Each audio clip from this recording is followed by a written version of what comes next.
ठाण्यातील पुण्यश्लोक अहिल्यादेवी होळकर उपवन घाट येथे उपमुख्यमंत्री एकनाथ शिंदे यांच्या हस्ते 51 फूट उंचीच्या भव्य विठ्ठलमूर्तीचं अनावरण संपन्न झालं। यावेळी भक्तांची मांदियाळी उसळली होती। परिवहन मंत्री प्रताप सरनाईक आणि अन्य मान्यवर आणि जनतेच्या साक्षीनं हा ऐतिहासिक आणि भक्तिमय सोहळा पार पडला। या निमित्तानं कार्तिकी एकादशीच्या महापूजेला जाण्यापूर्वीच विठुरायानं ठाण्यात अवतरून आपल्याला दर्शन दिले असल्याची भावना शिंदे यांनी व्यक्त केली। ठाणं बदलत आहे, हा घाट अहिल्यादेवींच्या नावानं उभारलाय। मीरा भाईंदर येथे 2 आणि कासरडोली येथे 1 अशा 4 ठिकाणी अशा विठ्ठल मूर्ती उभारल्या जातील। आजचा दिवस ठाणेकरांसाठी पवित्र आहे। कार्तिकी एकादशीनिमित्त पंढरपुरात आपण भगवान पांडुरंगाची सेवा करतो, परंतु आज तुमच्या सर्वांच्या रूपानं पांडुरंग येथे उपस्थित आहे। पांडुरंगाची 51 फूट उंच अशा भव्य मूर्तीची स्थापना ठाण्यात झाली आहे। हे कार्य प्रताप सरनाईक आणि त्यांच्या टीममुळे शक्य झाले। ठाणेकर भाग्यवान आहेत। आपण वारकरी आणि शेतकरी कुटुंबातून आलेलो असून लहानपणी आजी आजोबा आईवडिलांसोबत पंढरपूरला जात होतो। आज मुख्यमंत्री म्हणून नाही तर विठ्ठल भक्त म्हणून इथे आलो आहोत, असं एकनाथ शिंदे यांनी सांगितलं। तसंच तुमच्या आशीर्वादानं शाखाप्रमुख ते मुख्यमंत्री हा प्रवास आपल्याला शक्य झाला। वारकरी संप्रदाय जिथे बोलावतो तिथे धावून येतो। वारकरी दिंड्यांना अनुदान, विमा आणि वाहन टोलमुक्ती हे महायुती सरकारनंच केलं आहे। पंढरपूरमध्ये स्वच्छता, पाणी, मोबाईल सुविधा, शौचालये उपलब्ध केली आहेत। आपण मुख्यमंत्री असताना अनेक लोकाभिमुख योजना राबवल्या। मुख्यमंत्री माझी लाडकी बहीण योजना बंद होणार नाही। गोमातेला राज्यमातेचा दर्जा देणारे महाराष्ट्र हे देशातील पहिलं राज्य आहे। शंकराचार्यांनी आपल्याला काउमेनची पदवी दिली आणि ते आपल्यासाठी अभिमानाची गोष्ट असल्याचंही एकनाथ शिंदे यांनी सांगितलं।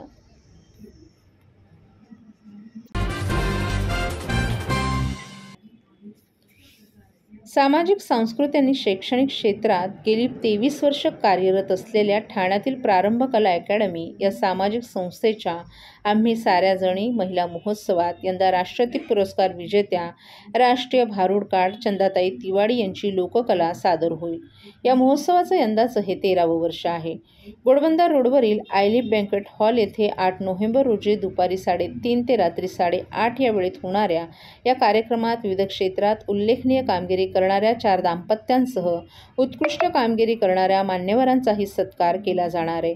तरी विनामूल्य प्रवेश असलेल्या महोत्सवात ठाणेकरांनी सहभागी व्हावं असं आवाहन प्रारंभच्या संचालिका अरुंधती भालेराव यांनी एका पत्रकार परिषदेत केलं आहे।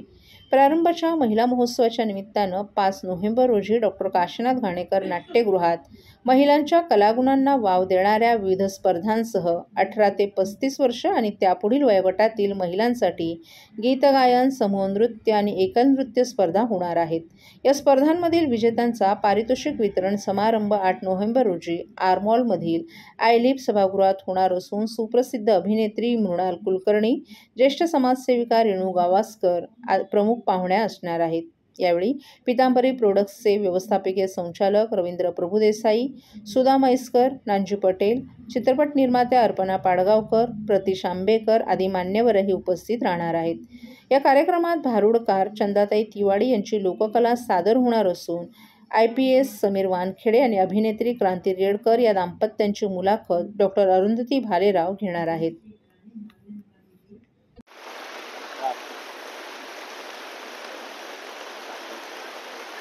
नमस्कार।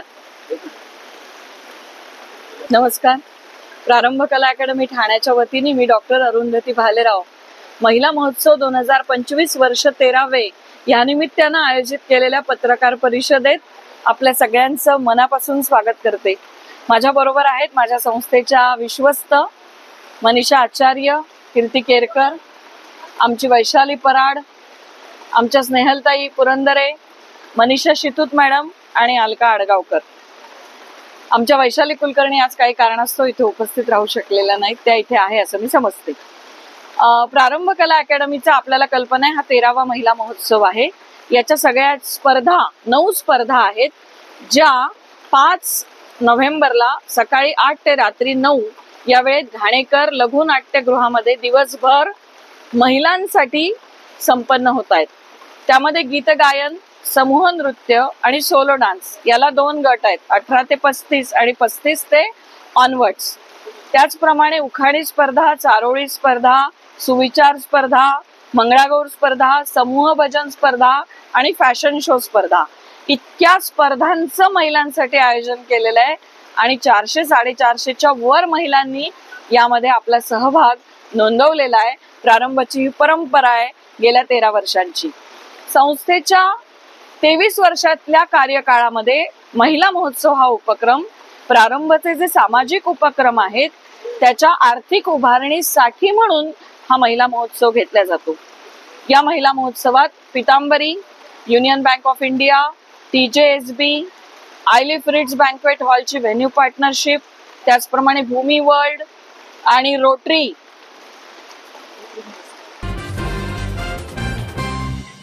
सर्व नागरिकांना आवाहन करण्यात येत आहे की सध्या डासांमार्फत पसरणाऱ्या डेंग्यू या आजाराचा प्रसार रोखण्यासाठी प्रत्येकाने पुढीलप्रमाणे कार्यवाही करावी. डेंग्यू आजार एडिस इजिप्ती हा डास चावल्याने होतो. या डासांची पैदास साचलेल्या किंवा साचवलेल्या स्वच्छ पाण्यामध्ये होते. 8 दिवसांपेक्षा जास्त दिवस पाणी उघडे व साचून राहिल्यास त्यात डास अंडी घालतात. अंड्यांच्या अळ्या तयार होऊन पुढे डास तयार होतात. यासाठी आपल्या घरातील पाणी साठे, उदाहरणार्थ बॅरल्स, पिंपे, टाक्या, हौद, रांजणे इत्यादी दर आठवड्याला रिकामे करून घासून पुसून कोरडे करून पुन्हा भरावे. 1 दिवस कोरडा दिवस म्हणून पाळावा. पाणी साठ्यांना घट्ट झाकणे बसवावीत किंवा जुनी साडी, चादर, धोतर यांनी बांधून झाकून ठेवावीत, म्हणजे डास त्यात जाऊन अंडी घालणार नाहीत. घराच्या गच्चीवर, आजूबाजूला, अंगणात कोठेही पाणी साचू देऊ नये. भंगार सामान उघड्यावर टाकू नये, उदाहरणार्थ टायर्स, प्लास्टिक सामान, कुंड्या, टाकाऊ वस्तू इत्यादी. अशा सामानात पावसाचे पाणी साठून त्यात डेंग्यूच्या डासांची पैदास होते. घरातील कूलर्स, फ्रीजच्या पाठीमागील ट्रे हे देखील वेळोवेळी कोरडे करावेत. लक्षात ठेवा, नुसत्या फवारणीने डास घनता कमी होत नाही, तर त्यासाठी डास पैदास ठिकाणे नष्ट करणे ही आपल्या सर्वांची जबाबदारी आहे. कोणताही ताप अंगावर न काढता जवळच्या शासकीय रुग्णालयात मोफत औषधोपचार घ्या. अशा प्रकारे नागरिकांनी सहकार्य केल्यास डेंग्यूचा प्रसार रोखणे सहज शक्य आहे.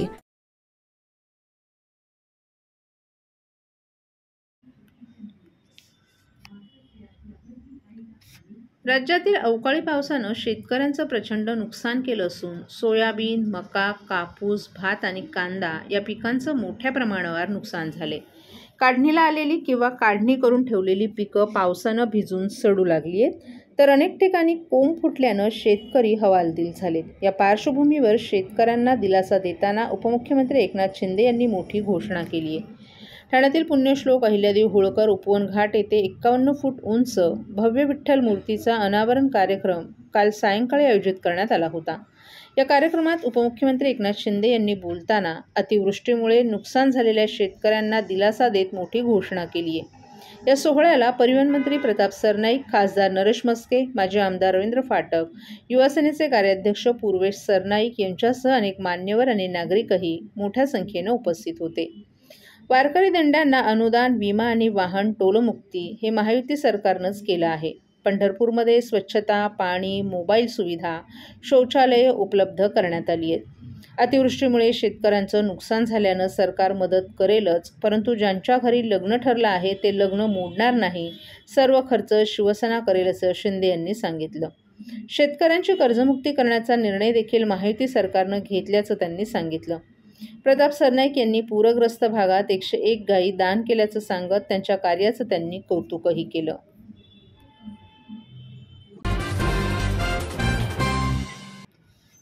वर्तकनगर येथील ठाणे महापालिकेच्या आनंदीबाई जोशी प्रसूतिगृहाचं रुग्णालयात रूपांतर केलं जाणार आहे. 2017मध्ये या प्रसूतिगृहाला आग लागली होती. तेव्हापासून हे प्रसूतिगृह बंद अवस्थेत होतं. या ठिकाणी आता 100 खाटांचं रुग्णालय उभारण्यात येणार असून त्यासाठी 22 कोटी रुपयांचा निधी मंजूर झालाय. ठाणे महापालिका क्षेत्राची लोकसंख्या वाढली आहे. कळवा येथे ठाणे महापालिकेचं छत्रपती शिवाजी महाराज रुग्णालय असून या रुग्णालयात प्रसूतीसाठी मोठ्या प्रमाणात महिला दाखल होतात. 2017मध्ये वर्तकनगर येथील आनंदीबाई जोशी प्रसूतिगृहाला आग लागली. त्यानंतर हे प्रसूतिगृह बंद अवस्थेत होतं, परंतु त्याचं कामकाज कोरस परिसरात सुरू होतं. या ठिकाणी दर महिन्याला 60 ते 70 प्रसूती होत आहेत. या प्रसूतिगृहाचं पुनर्बांधणीचं काम हाती घेण्यात आलं आहे. त्यानुसार पहिल्या टप्प्यात तळ अधिक 3 मजल्यांपर्यंत, दुसऱ्या टप्प्यात 4था आणि 5व्या मजल्यापर्यंत, तर तिसऱ्या टप्प्यातील 6 ते 8 मजल्यांचं बांधकाम करण्यात येणार असल्याची माहिती महापालिकेच्या आरोग्य विभागानं दिली आहे. या रुग्णालयाच्या कामासाठी राज्य शासनाकडून 22,50,00,000 रुपयांचा निधी मंजूर करण्यात आला आहे. ठाणे महानगरपालिकेच्या आगामी निवडणुकीसाठी प्रशासन सज्ज झालं असून अंतिम प्रभाग रचना जाहीर झाल्यानंतर आता मतदार याद्यांची प्रभागनिहाय विभागणी करण्याचं काम हाती घेण्यात आलं आहे. उपायुक्त उमेश बिरारी यांची मुख्य पदनिर्देशित अधिकारी म्हणून नियुक्ती करण्यात आली आहे. त्याखालोखाल मतदार याद्यांच्या विभागणीसाठी प्रभागनिहाय 8 पदनिर्देशित अधिकारी, 9 सहाय्यक पदनिर्देशित अधिकारी आणि 18 अतिरिक्त सहाय्यक पदनिर्देशित अधिकाऱ्यांची नियुक्ती करण्यात आली आहे. विधानसभा निवडणुकीसाठी ग्राह्य धरण्यात आलेल्या मतदार याद्यांचं पालिकेच्या 33 प्रभागांमध्ये वाटप करणं आणि अंतिम सीमा लक्षात घेऊन याद्यांचं विभाजन करणं ही कामं या अधिकाऱ्यांकडून केली जातील. त्यासाठी प्रभागनिहाय अधिकाऱ्यांची नियुक्ती पालिका आयुक्त सौरभ राव यांनी केली आहे. या संदर्भातील पत्र नुकतंच काढण्यात आले. या नियुक्त अधिकाऱ्यांनी त्यांच्या कामाचा अहवाल निवडणूक विभागाकडे सादर करण्याच्या सूचना पालिका आयुक्त सौरभ राव यांनी दिल्या आहेत.